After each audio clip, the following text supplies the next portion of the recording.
Now, if you're not deeply embedded in the day-to-day political news cycle, let me catch you up quickly. Over the past several months, there's been growing pressure from some members of Congress and from the public to compel the Department of Justice to release additional documents related to Jeffrey Epstein. Epstein, as you probably know, was a wealthy financier who was convicted years ago of serious crimes involving underage girls. He died in jail under controversial circumstances. And ever since, there's been a cloud of questions about who else might have been involved, who knew what, and why so much of the story has remained hidden. Some lawmakers, including Marjorie Taylor Greene, believed that full transparency was overdue. They argued that survivors deserved answers. They argued that powerful people shouldn't be shielded just because of their wealth or connections, and they pushed for a vote that would force the DOJ to release more records. Trump, on the other hand, took a very different view. He argued, publicly and privately, that this was a distraction. He said Republicans should be focused on the issues that matter most to everyday Americans: affordability, inflation, immigration, the economy. He felt that Democrats were using the Epstein story as a political weapon, a way to muddy the waters and pull attention away from the successes his administration was achieving. He called the whole effort a hoax, not because he was denying Epstein's crimes, but because he believed the way Democrats were framing it was designed to trap him and his party. And here's where it gets complicated. Trump's name does appear in some of the documents that have been released, not because he's been accused of any wrongdoing. Reporters and officials have been very clear about that, but because he was part of the same social and business circles in New York and Florida where Epstein operated for years. Trump himself has said he cut ties with Epstein a long time ago, and there's evidence to support that. But the fact that his name keeps coming up makes the whole topic uncomfortable for him. It keeps the focus on something he'd rather leave in the past. Marjorie Taylor Greene, though, saw it differently. She didn't see a distraction. She saw an opportunity, maybe even a moral obligation, to stand with the survivors. She met with some of them. She heard their stories. She learned about the decades they'd spent waiting for justice, waiting for someone in power to take them seriously. And she made a decision. She was going to support that vote, and she wasn't going to back down, no matter who asked her to. So you had two people, both deeply invested in the MAGA movement, both committed to conservative principles, but now pulling in completely opposite directions. Trump wanted the party to move on, to stay focused on his broader agenda. Greene wanted to use her platform to fight for transparency and accountability, even if that meant going against the president's wishes. And when those two motivations collided, things got personal fast. One of the things that seemed to bother Trump the most wasn't just that she disagreed with him, it was how public she made that disagreement. During an interview on a major network, Greene talked about how she'd reached out to Trump privately, how she'd tried to explain her position, how she believed the survivors deserved to be heard, and then, and this is the part that reportedly really upset Trump, she posted screenshots of private text messages between her and the president. Now, in Trump's world, loyalty is everything. It's the currency that matters most, and part of loyalty in his view is keeping private conversations private. When she made those messages public, it felt like a betrayal. It felt like she was using their relationship for political leverage or maybe for media attention. And that, more than almost anything else, seemed to cross a line for him. Greene, for her part, said she did it to show that she had tried to engage respectfully, that she wasn't just going rogue. But she also said something else that added another layer to the conflict. She said that after Trump's attacks on her went public, she started receiving a flood of threats, serious threats, and she believed that his words, especially calling her a traitor, were fueling that hostility. She said it wasn't just about politics anymore. It was about her safety. So now, you had two people who both felt wronged. Trump felt betrayed by someone he'd supported and elevated. Greene felt abandoned and endangered by someone she had defended for years. And both of them were reacting emotionally, publicly, and without much interest in backing down. But here's the thing. If this were just about two strong personalities clashing, it would be a footnote. What makes this moment significant, what makes it worth paying attention to, is what it reveals about the bigger picture. Because beneath all the personal drama, something else was happening. Something political, something structural. And I'm not a fan of saying this, but the Republican Party started showing cracks. For the better part of a decade, Donald Trump has been the single most powerful figure in the Republican Party. His endorsement could make or break a candidate. His approval could determine whether a policy moved forward or stalled. His base was fiercely loyal, and that loyalty extended to the people around him. If you were with Trump, you were safe. If you crossed him, you were out.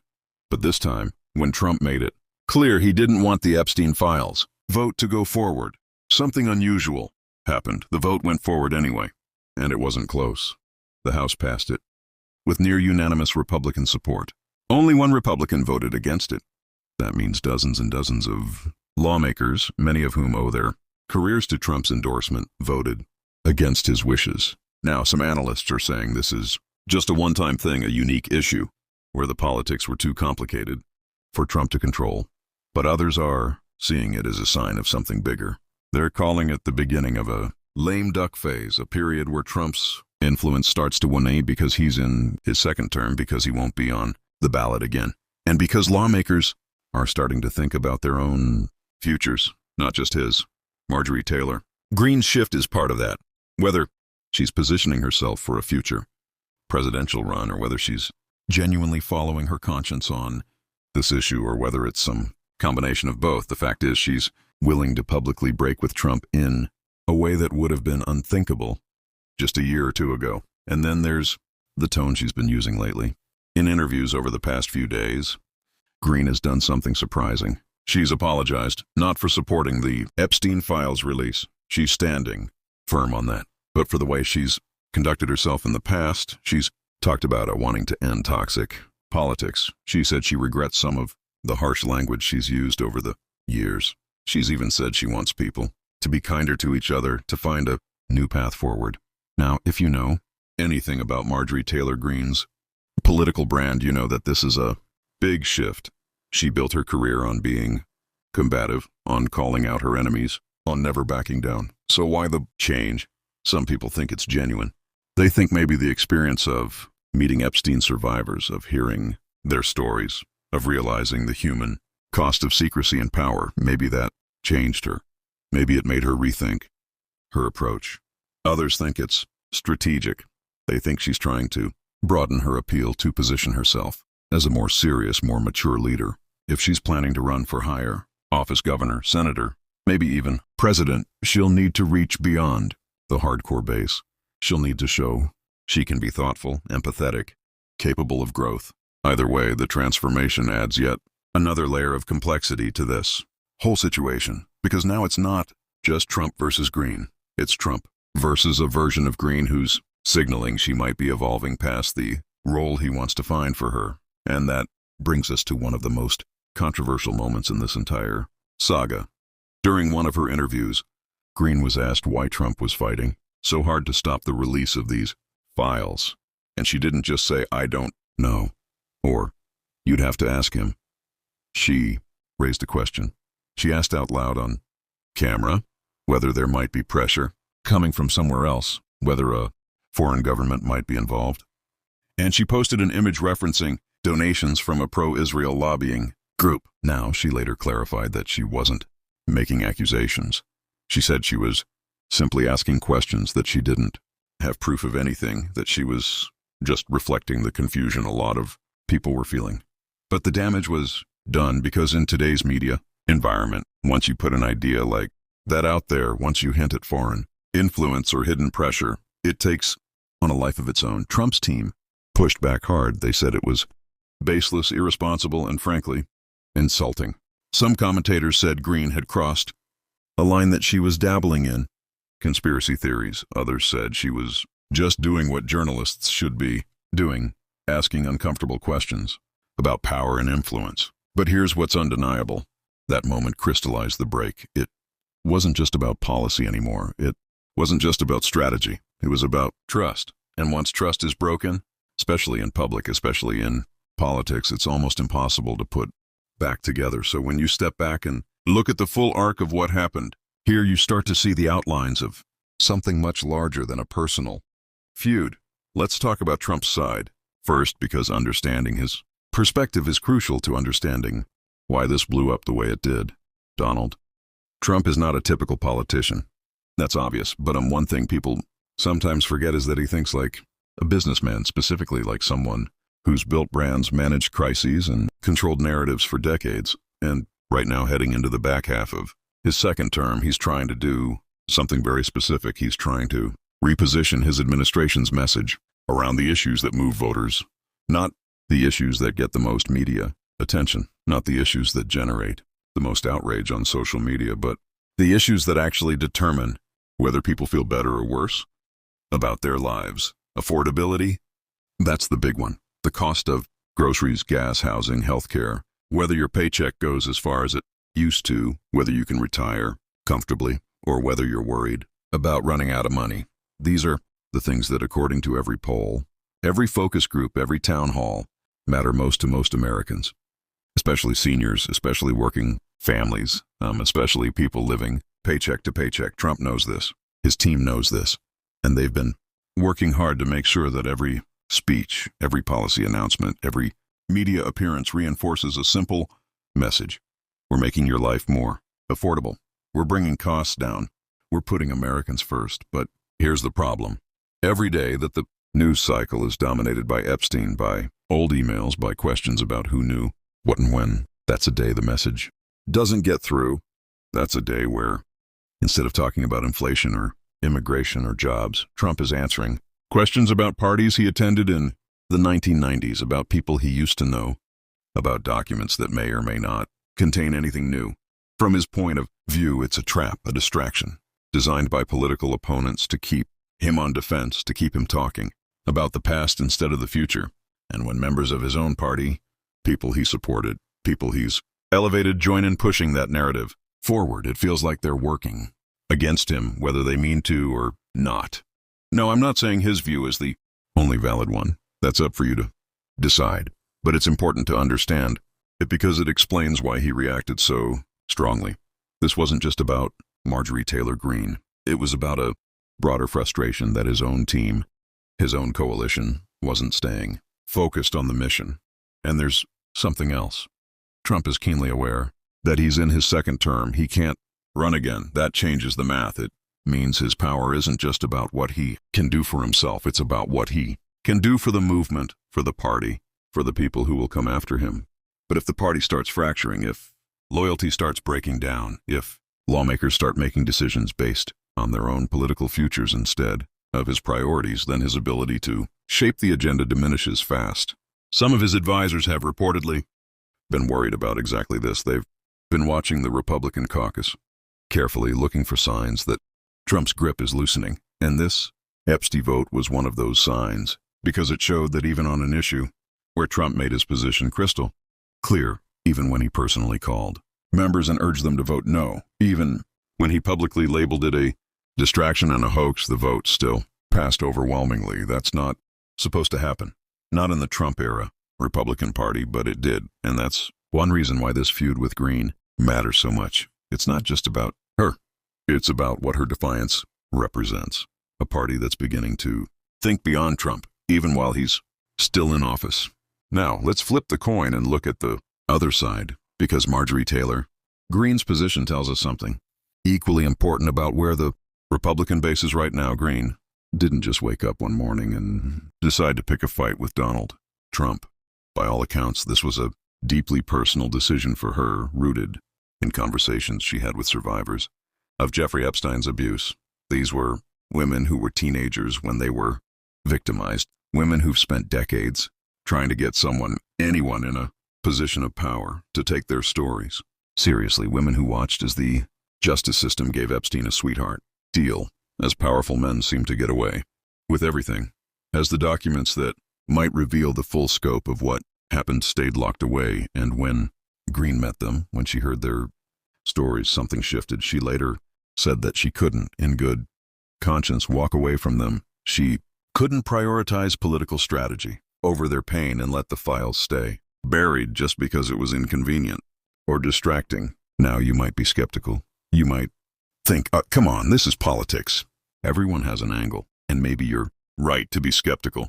Maybe Greene saw an opportunity to position herself as a champion of transparency, to build a national profile, to set herself up for a future run at higher office. Maybe the timing was just too perfect, but here's the thing. Even if all of that is true, it doesn't change the fact that she tapped into something real, because when reporters went to her district in Georgia and asked voters what they thought, the responses were striking. People said they want to know the truth. They said they didn't understand why everything was so secretive. They said, if powerful people did wrong things, those things should come to light. No matter who it embarrasses. One voter put it simply, release them and be done with it, because it's going to be a fight to the end on this one. Another said, I don't know who they're trying to protect. That's all I want to know. Now, again, I'm just the messenger, but this is important because it reveals a tension at the heart of the Republican coalition right now. On one hand, you have the strategic message disciplined approach that Trump and his team are pushing. Stay focused on the economy. Don't get distracted. Don't give the other side ammunition. On the other hand, you have a grassroots base that's deeply skeptical of institutions, deeply hungry for accountability, and deeply convinced that elites have been getting away with things for too long. Those two impulses don't always align. Sometimes pursuing transparency creates distractions. Sometimes staying on message feels like a cover-up. And when those tensions surface, they can pull the party in opposite directions.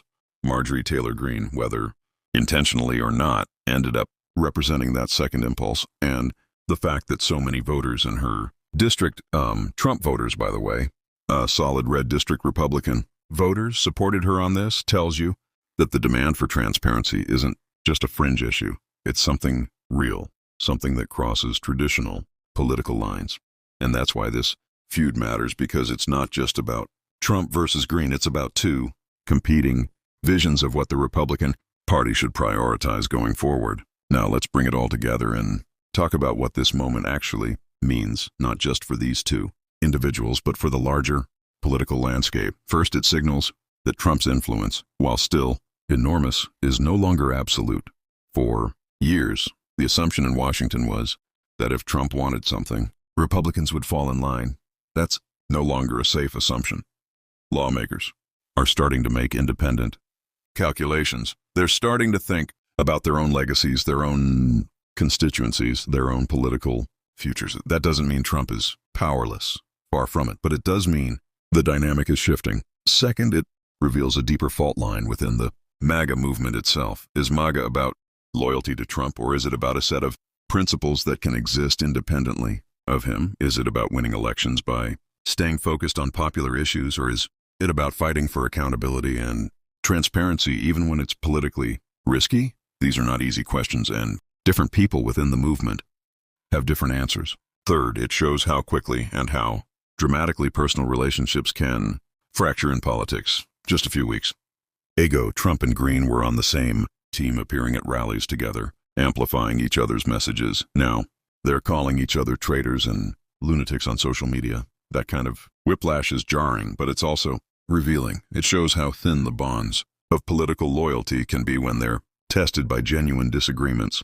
And fourth, it highlights something that often gets lost in the noise of daily political combat. The voices of the people who've been harmed, who've been waiting for justice, who just want someone to listen. The survivors of Epstein's abuse didn't create this political fight. They didn't ask to be pawns in a Republican Party power struggle. But their stories, their pain, their demand for accountability, that's what started all of this. And in the end, that might be the most important part. There's one more angle worth considering, and it's about the future. Because while Trump and Greene are focused on their immediate conflict, the rest of the political world is watching and learning. Democratic strategists are taking notes about where the cracks are. Republican challenges are thinking about how to exploit those cracks. Voters are forming opinions about who they trust, who they believe, who they want to lead them. And all of this is happening at a time when the stakes couldn't be higher. We're talking about fundamental questions of justice, accountability, and power. We're talking about whether institutions can be trusted, whether transparency is worth the cost, whether loyalty means standing by someone no matter what, or standing up for what you believe is right. If you're someone who's watched politics for a long time, you know that these kinds of moments don't come along every day. Most political fights are predictable, scripted, forgettable. But every once in a while, something happens that feels different, something that makes you sit up and pay attention. Not because of the drama, but because of what it reveals. This is one of those moments. So, where does it go from here? Honestly, nobody knows. I don't know. Myself, Trump, and Greene could reconcile. Stranger things have happened. She could apologize. He could accept, and they could move forward as allies again. Or the rift could deepen. She could become a vocal critic, maybe, even a challenger. Or they could just drift apart, each focused on their own priorities, their own paths. What seems clear, though, is that something fundamental has shifted. The old rules, the assumption that loyalty to Trump was the only thing that mattered, the idea that the MAGA movement spoke with one voice, the belief that internal disagreements would always be smoothed over behind closed doors. Those rules don't seem to apply anymore. But one thing's for sure. Most people watching the story unfold saw a personal feud, a social media fight, a bit of political gossip. Very few understood what it actually meant. Very few recognized the deep occurrence beneath the surface. Until now, because now you've seen the full picture. You've seen the motivations on both sides. You've seen the strategic calculations, the emotional wounds, the political pressures. You've seen how a fight over document releases turned into a fight over loyalty, over the soul of a movement, over the future of a party. And you've seen why it matters. Not just for Trump, not just for Greene, but for everyone who cares about accountability, about transparency, about whether powerful people play by the same rules as everyone else. So the next time you see a headline about a political feud, about a falling out, about someone getting called a traitor or a lunatic, pause for a moment. Ask yourself what's really going on beneath the surface. Ask yourself what the conflict reveals about larger forces at play. Ask yourself who benefits from the distraction and who benefits from the clarity. Because most of the time, the story you're being told is not the story that matters. The story that matters is the one you have to dig for, the one that takes time and thought and patience to understand. And that's what I hope I've given you today. If you found this breakdown helpful, I'd love to hear your thoughts. Do you think Trump's reaction was strategic or something deeper? And do you agree with Marjorie's push for full transparency? Let me know in the comments. Your insights help shape these conversations. And if you'd like more clear, calm, and thoughtful analysis just like this, feel free to like the video, subscribe to the channel, and stay tuned for more. Thanks for watching.